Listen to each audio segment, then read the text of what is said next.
17 জানুয়ারি রাত 10:30টায় গোয়েন্দা পুলিশের একটি দল এক ব্যবসায়ীকে তার কার্যালয় থেকে আটক করে নিয়ে যায়। নিরাপত্তার কারণে ওই ব্যবসায়ী পরিচয় প্রকাশে নারাজ। তাকে আটক করে নাশকতার মামলায় জড়ানোর ভয় দেখিয়ে 2.5 লাখ টাকা নিয়ে 2 দিন পর ছেড়ে দেওয়া হয়েছে। দক্ষিণ খানের ব্যবসায়ী ফয়েজ আলী পঙ্গু হাসপাতালে গুলিবিদ্ধ অবস্থায় কাতরাচ্ছেন। অভিযোগ, কোনো দলীয় পরিচয় না থাকলেও তার ব্যবসায়িক প্রতিষ্ঠানে গিয়ে থানার এক পুলিশ কর্মকর্তা 5 লাখ টাকা দাবি করেন। টাকা না দেয়ায় তার পায়ে পিস্তল ঠেকিয়ে গুলি করা হয়।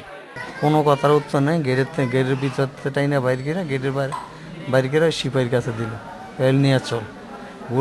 ঘুরছি, ঘুরার পর হয়েছে আমার এই পিছন টাকায় সে গুলিটা করছে। নিরপরাধ মানুষকে ভয় ভীতি দেখিয়ে বিভিন্ন নাশকতার মামলায় জড়ানোর ঘটনায় উদ্বেগ জানিয়েছে মানবাধিকার সংস্থাগুলো। আমরা এরকম একটা ধারণা পাই যে মানুষদেরকে গ্রেপ্তার করা হচ্ছে বা যাদের নামে মামলা করা হচ্ছে তাদের একটা অংশ অন্ততপক্ষে যারা ঘটনার সাথে সামান্যতম বা দূরবর্তী কোনো সম্পর্ক নেই। স্বরাষ্ট্র প্রতিমন্ত্রী অবশ্য জানালেন, যাচাই বাছাই করেই অপরাধীদের শনাক্ত করার পরই তাদের নামে মামলা দেয়া হচ্ছে। যদি ভুলবশত 2-1 ধরাই পড়ে কিংবা আটক হয়, এটা কিন্তু যাচাই বাছাই হয়, থানা পর্যায়ে যাচাই বাছাই করে তাদেরকে ছেড়ে দেওয়া হয়। অপরাধীরা শাস্তি পাক, কিন্তু নিরপরাধ কোনো মানুষই যেন পুলিশি হয়রানির শিকার না হয়, এমনটাই প্রত্যাশা সাধারণ মানুষের।